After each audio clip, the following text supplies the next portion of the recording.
میرے بچوں اگر آپ سورہ نوح پڑھیں گے 29ویں پارے کی صورت ہے، نوح علیہ السلام کی زندگی کیسی تھی؟ 950 سال دعوت کا کام کیا ہے، پتھر کھائے ہیں، لوگوں نے تکلیفیں دی ہیں، مگر ڈٹے رہے۔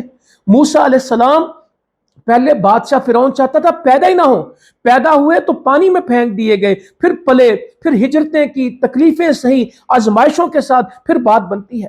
عیسیٰ علیہ السلام کی زندگی پڑھیں، یونس علیہ السلام کی زندگی پڑھیں، ابراہیم علیہ السلام کی زندگی۔ میں اس دن بھی کچھ گزارش کر کے گیا تھا، میں آپ سے بار بار کہتا ہوں کہ انبیاء علیہ السلام کو پڑھیں، صحابہ کرام کو پڑھیں رضی اللہ عنہم اجمعین۔ کیسی زندگی سیدنا ابوبکر صدیق نے گزاری ہے، کیسی زندگی سیدنا ابو ہریرہ کی رضی اللہ تعالیٰ عنہ۔